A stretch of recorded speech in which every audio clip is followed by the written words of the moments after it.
পবিত্র হজ পালনের উদ্দেশ্যে প্রতিবছর বাংলাদেশ থেকে সৌদি আরবে হজযাত্রীদের নিয়ে যাওয়ার পর বিমানের ফ্লাইটগুলো সম্পূর্ণ ফাঁকা অবস্থায় দেশে ফিরে আসে। আবার হাজিদের ফেরত আনতে খালি ফ্লাইট নিয়ে যেতে হতো। তবে এবার দীর্ঘদিনের সেই চেনা দৃশ্যপট পুরোপুরি বদলে গেছে। দিনের পর দিন চলে আসা এই বিশাল শূন্যতার অবসান ঘটিয়ে এবার সেই ফাঁকা ফ্লাইটগুলোতেই প্রবাসী বাংলাদেশি ও সাধারণ যাত্রী পরিবহনের এক যুগান্তকারী উদ্যোগ গ্রহণ করেছে রাষ্ট্রীয় পতাকাবাহী সংস্থা বিমান বাংলাদেশ এয়ারলাইন্স। আর এই নতুন এবং সময়োপযোগী উদ্যোগের ফলে এখন থেকে মাত্র 20,000 টাকায় জেদ্দা থেকে ঢাকায় যাতায়াতের সুবর্ণ সুযোগ পাচ্ছেন সাধারণ যাত্রীরা। এর আগের বেশ কয়েক বছর সৌদি আরবের কিছু কঠোর শর্তের কারণে হজ ফ্লাইটে অন্য কোনো সাধারণ যাত্রী বহন করার একদমই কোনো সুযোগ ছিল না। শুধুমাত্র হজ যাত্রী পরিবহনের জন্য ওই নির্দিষ্ট ফ্লাইটগুলো বরাদ্দ করা ছিল। ফলে বাধ্য হয়ে লোকসান মেনে নিয়ে বিমানকে তাদের ফিরতি ফ্লাইট সম্পূর্ণ ফাঁকা নিয়ে আসতে হতো। কিন্তু এবার সেই পুরনো সীমাবদ্ধতা এবং নিয়মে বেশ কিছুটা শিথিলতায় নিয়ে এসেছে সৌদি কর্তৃপক্ষ। আর ঠিক এই সুযোগটিকে দারুণভাবে কাজে লাগিয়ে হজ মৌসুমে এত কম ভাড়ায় সাধারণ যাত্রীদের এই অভাবনীয় সুবিধা প্রদান করছে বিমান।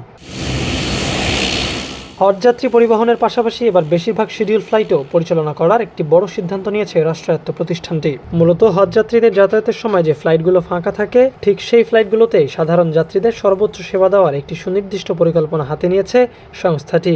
এ লক্ষ্যে ইতোমধ্যে অত্যন্ত কম দামে বিমানের টিকিট বিক্রিও পুরোদমে শুরু হয়ে গেছে। সংস্থাটির দেওয়া তথ্য অনুযায়ী এই বিশেষ সুবিধার আওতায় ঢাকা জেদ্দা মদিনা রুটে সাধারণ যাত্রীরা এখন মাত্র 20,500 টাকায় অনায়াসে একমুখী যাতায়াত করতে পারবেন। সাধারণ সময়ে এই রুটের টিকিটের দাম অনেক বেশি থাকলেও রেমিটেন্স যোদ্ধা ও সাধারণ প্রবাসীদের সুবিধার কথা চিন্তা করে এবার এই সুযোগ তৈরি করা হয়েছে। এই চমৎকার উদ্যোগের ফলে বিমানের আর্থিক লাভের অঙ্কটাও বেশ বড়।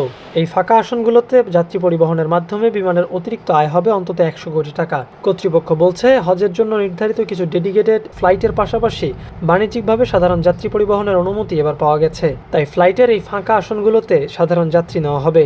এতে বিমানের কিছুটা লাভ হবে বলে আশা করা হচ্ছে। তবে লাভের পাশাপাশি প্রবাসী যাত্রীদের সুবিধার কথাটি সবার আগে মাথায় রেখে টিকিটের ভাড়া এতটা কম রাখা হয়েছে।